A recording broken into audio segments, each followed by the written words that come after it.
What's up, YouTube? It's been a while. I'm gonna try something today that I've never really tried before, and I'm just gonna sit here and I'm gonna talk.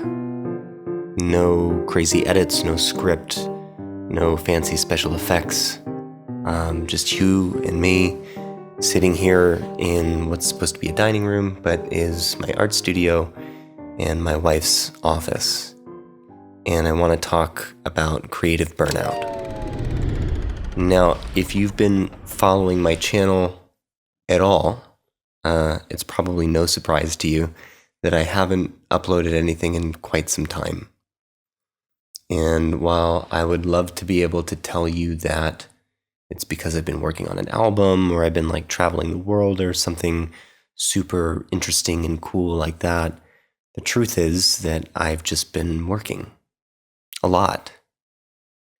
You know, back in 2023, I started working for a company called Museo, which I absolutely love. I love the company, I love the team, I love the product, and they're doing a lot of the same things that I was trying to do with this channel, which is, inspire music creators like you, albeit from a different angle. But I started working for them and running their marketing department, making all their videos. I've been producing a podcast called Orchestrated with them, and it's been a lot of fun, but it's also been a lot of work. And at the same time, I've been trying to be a present and good husband and father. Now, back when I started working at Museo, it was kind of right in the middle of the channel picking up steam. And I was trying to take on all of the new work with the job.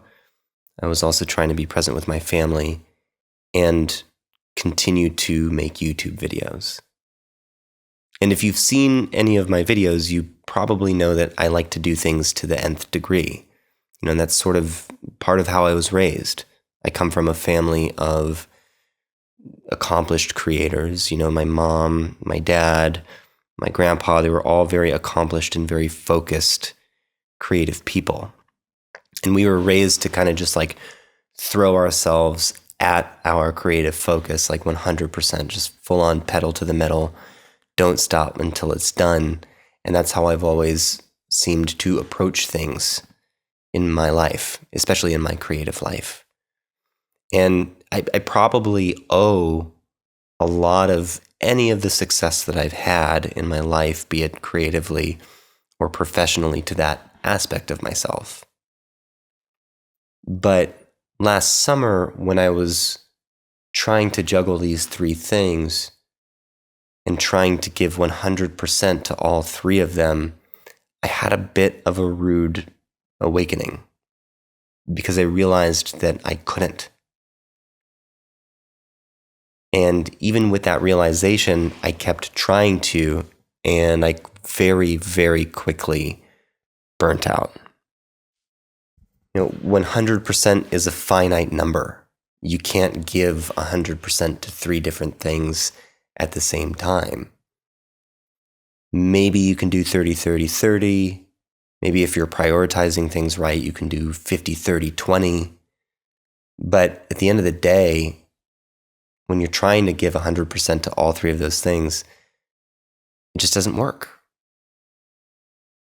And I realized at that time that I had to put one of those things down. And looking at the priorities in my life, family, job that supports the family, YouTube channel, the answer was kind of obvious. And it wasn't like a conscious decision that I made necessarily. It was just something that sort of organically happened. The things that were a priority in my life were taking up a certain amount of time and energy, and I didn't find myself having the time or energy to put into videos and to put into really anything creative for myself. And it's a weird place for me to be in. My entire life up until this point has pretty much been all about creativity in one form or another. Like Like my whole professional life is focused on creativity. My personal life is focused on creativity. And this is the first time in my life that I've ever found myself in a place where I don't have the energy to give to a personal creative endeavor. And that's been tough. You know, I really enjoyed the process of making those videos. You know, who wouldn't love throwing themselves through a portal that spits them out in front of Guitar Center, or dressing up in short shorts and 80s garb and like trying to do the whole Drumeo method?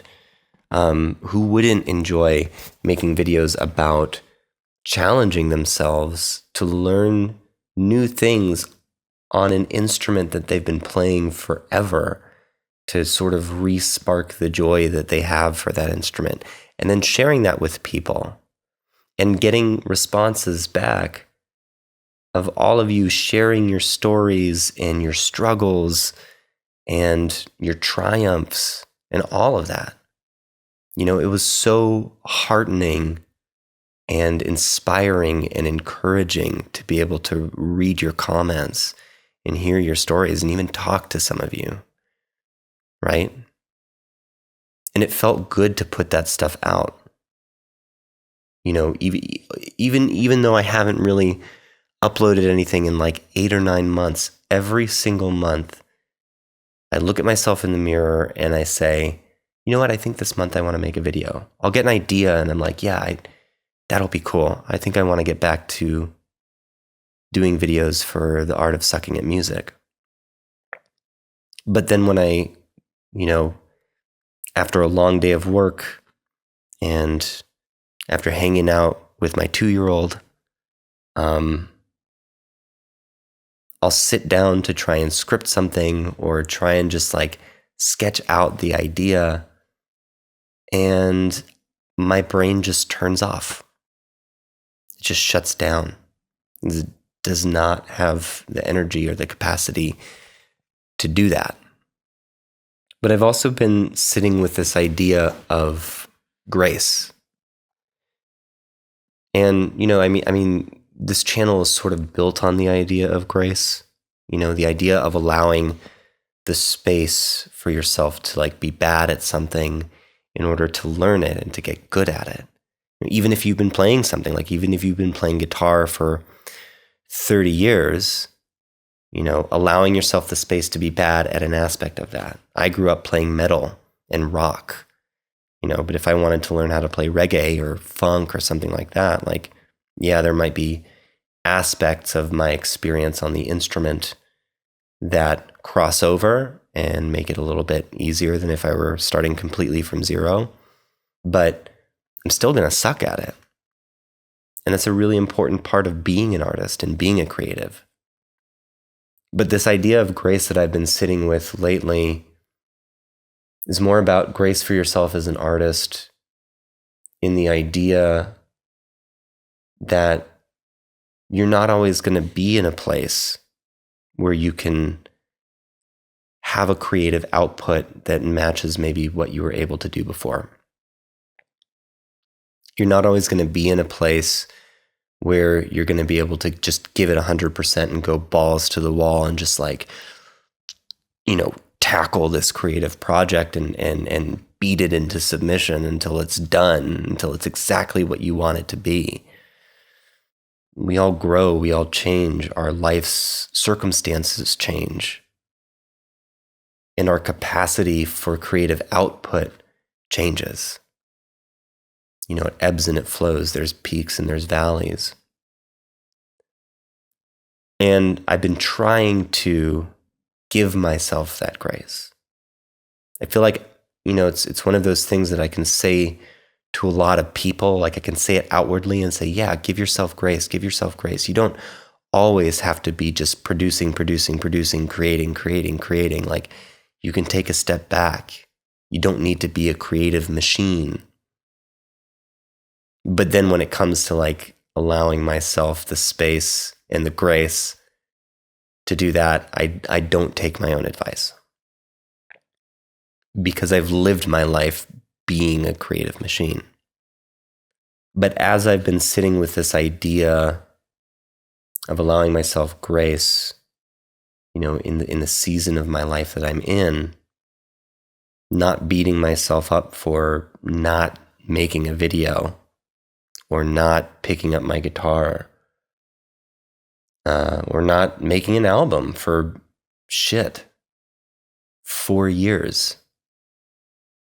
I was taken back to a conversation that I had with a friend of mine named TAETRO.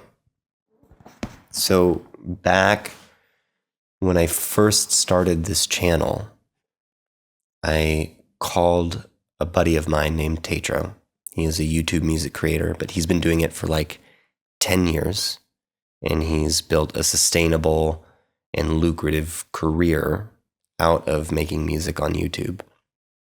And I asked him for some advice because I didn't know what I was doing. I had an idea, but I didn't really know what I was doing. And he was kind enough to sit on the phone with me for an hour. And one of the main things that he focused on was creative sustainability. Setting up the mechanisms in your life so that creativity is easy and that it's not a heavy lift, that it doesn't take a lot of effort or a lot of work to be creative. And he took a look at some of my videos that I was making, and he said, these videos are really, really great, but they're also the types of videos that, a whole team of people will make when they have like a month to make a video. And if you keep making videos at that level of intensity or production or whatever, like if that's the bar that I set for my videos, you're going to burn out. He called it right there. I was going to burn out. And I didn't listen to him, because at the time I could churn out an Art of Sucking at music video maybe like once every week and a half, 2 weeks. And that sounds fine, right? But the amount of creative energy that went into it caused an imbalance in the rest of my life. Yes, I could do a video where I throw myself through a portal in a week and a half that's fully scripted and tells a whole story arc and the whole shebang. But the amount of time that I was spending doing that and not spending with my family, or not spending just like relaxing and doing something completely different that's not creative, that doesn't take a whole lot of creative juice and a whole lot of creative energy. The amount of time that I was spending doing that, the amount of energy that I was spending doing that, came at a cost to me. Sorry, the camera died. I think that means I'm talking for a little bit too long. But yeah, so as I've been thinking about this, the more I think about this, the more I realize or think that it's probably a pretty common thing for people in general, but especially for creative people.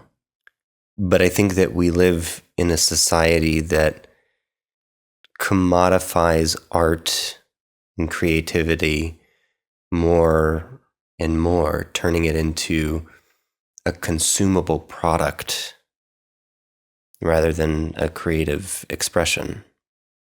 And the more consumable it is on a mass level, the more acceptable it is by society or whatever. I think it causes us to probably put a lot of pressure on ourselves. In a world where we, creative people sort of already feel like they have to justify doing what they're doing in the first place to the rest of society.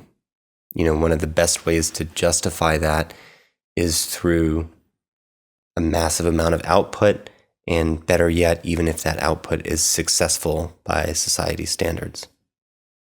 And as I've been thinking about these things, the timing almost couldn't be better because TAETRO came on the Orchestrated podcast as a guest. And he came on to talk about, building a music career on YouTube. And it was probably one of the best conversations I've had in a really long time about creativity and about art. And the conversation focused on the same thing as it focused on when I talked to him on the phone a year ago. Sustainability as a creative person, sustainability in art. And I walked away from the conversation feeling better than I've felt in a while about myself as a creative person.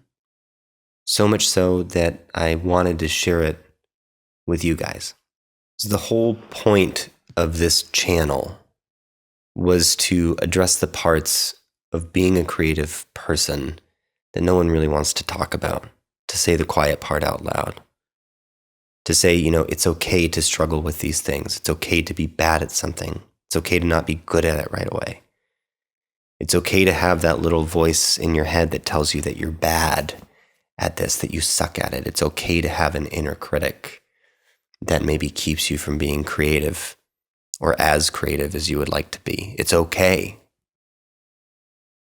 Just lean into the joy of creating and you'll make it through that.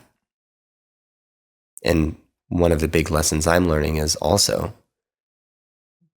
lean into the joy of just being a person. Even if that means putting down the creativity for a minute. And I think this conversation fits into that framework perfectly. So I just wanted to share a snippet with you guys,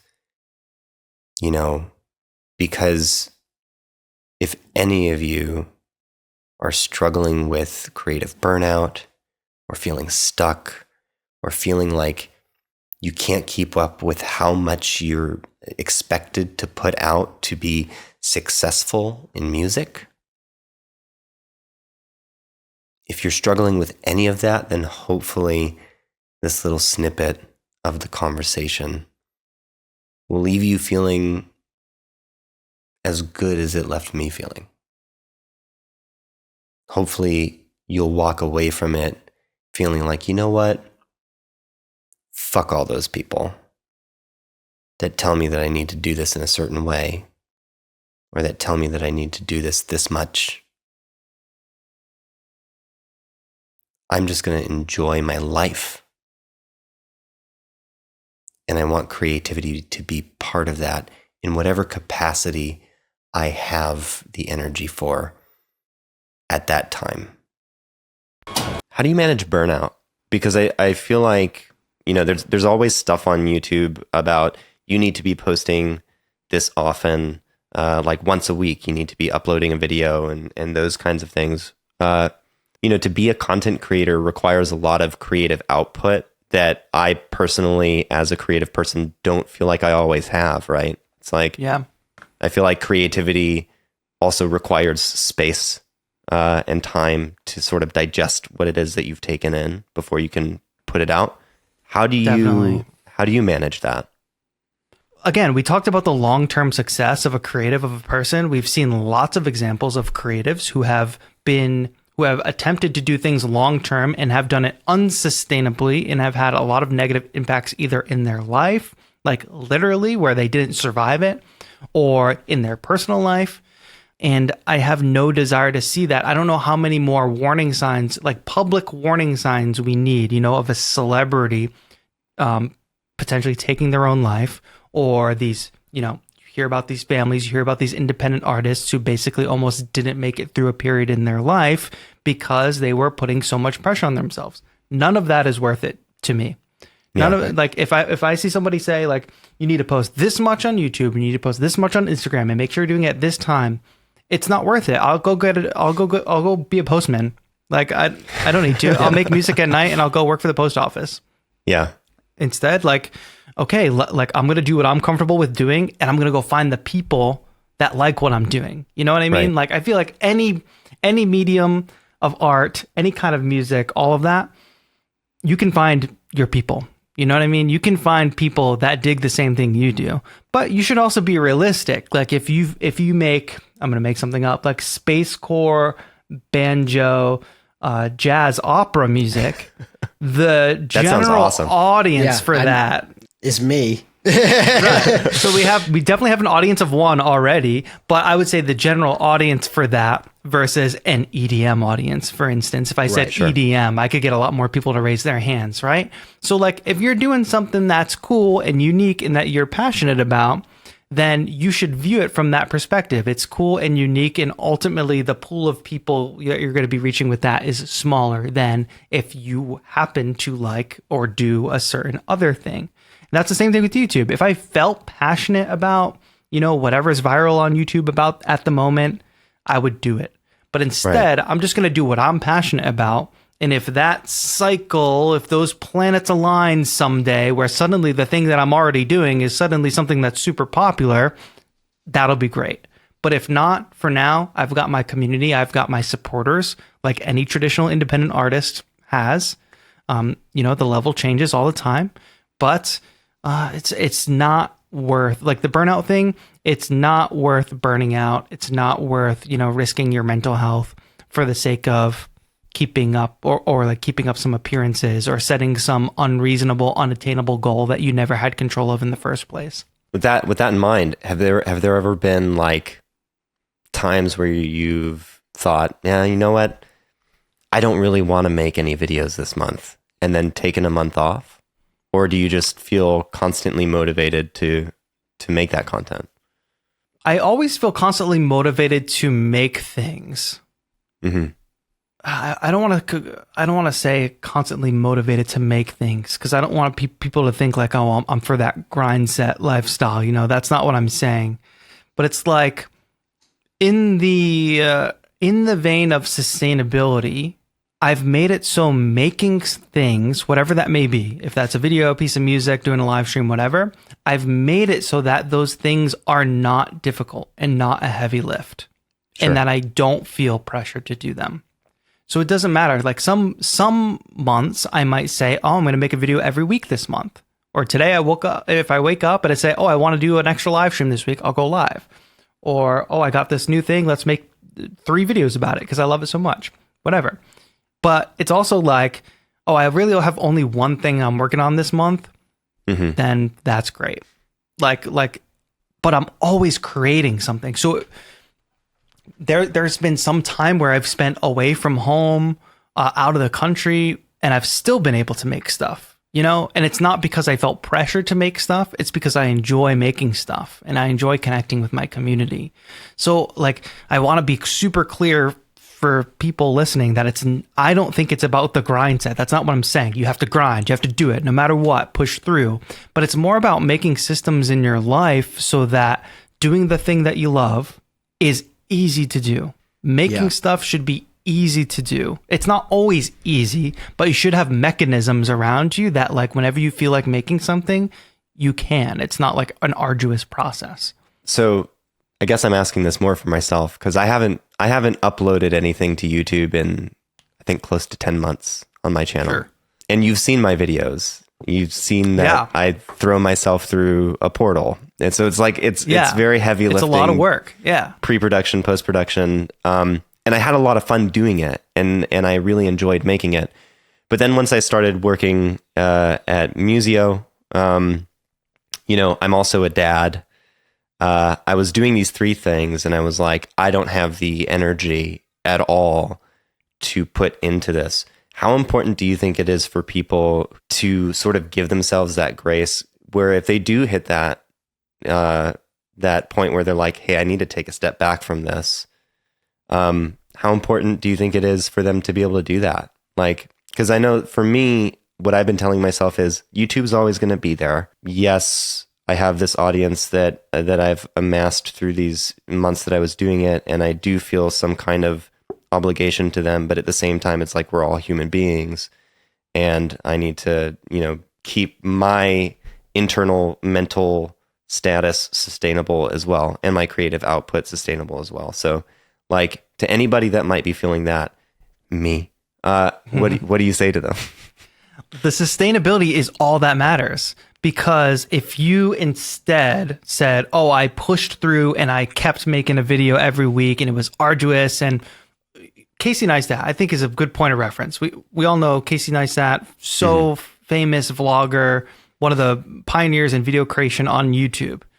This is why I remind people, watch people's full careers and listen to what they say. Find every podcast that people go on, listen to what they say about what's actually happening. Because every podcast Casey Neistat goes on, when he talks about the period of his life, when he was vlogging every single day, when all of us would have looked at him and said, wow, this guy's super successful. I want to be just like him. And now he's super rich as a result of it. He goes on podcasts now and talks about how his marriage almost fell apart and how his personal life was in shambles because of that. So what folks have to realize is that if you don't have balance in your life, not just in your creative medium, you're making a choice. You're making a choice. Maybe there are many people who said, doesn't matter, the ends justify the means, but not everybody's getting the same ends. Not everybody's going to end up like Casey with a hugely successful career. He got lucky. Well, and do the ends justify the means? You know, I guess they absolutely don't. If your question. life, like you just talked about, like having your family and like having a good career and a good job, and you wouldn't have a family if you weren't passionate about having a family. You wouldn't be in your job if you weren't passionate about the work. So we are whole people. We are not just this one thing that we become known for or whatever. And if you make a YouTube channel, or if you're doing social media, if you're an artist in any form and you're putting out work, you have to build sustainability into your life. So the mechanisms for creating should be easy for you in your life. And then part of it is like, you might have a creative vision that is beyond your capability, even if it was within your capability in a given moment. Even if you were able to make like these crazy YouTube videos where you're jumping through portals, you know, in a given moment, or even if there was a time in your life where you were able to, you know, make an album every month, you know, that was true for you at that time of your life. But now it's time to have a reality check and like actually consider what's possible for me now in this moment that would make me feel fulfilled, that would make me having work that I'm still proud of, where I could still be making stuff, putting stuff out like I want to, but not destroying every other aspect of my life. Yeah. Well, It's not always so easy. important. That's so important as a creative person, whether you're making YouTube videos, whether you're a content creator, whether you're making albums and releasing them. Yes, we are creatives. Yes, we are musicians. You're a content creator. You're this, you're that. You're also a human being. And so like, if you do something long enough, your relationship to that thing is going to change because you're going to change. I'm almost certain that anyone who's at least watching at this point is probably someone who's been following the channel, because no new person's going to listen to me just like fucking run my mouth like this for 30 minutes or whatever. I really appreciate you guys sharing your stories with me, sharing your music journeys with me, and sticking with me even though I haven't posted anything in 8 months. I know that's a pretty long time. And just know, you know, this is not me saying goodbye. I'm just trying to explain where I've been and what I've been processing in my head. But I really do want to start making videos again. It was so much fun. I really enjoyed the process of it, and I really enjoyed sharing it with all of you. So just know that, you know, I will be coming back more. I'm just working on trying to structure a few things in my life so that is something that is, you know, easy for me and enjoyable for me and not a heavy lift. I hope you guys are enjoying your creative process. I hope you give yourselves the space and the grace to be creative or not be creative whenever you feel like it. And I hope that you continue to embrace the suck.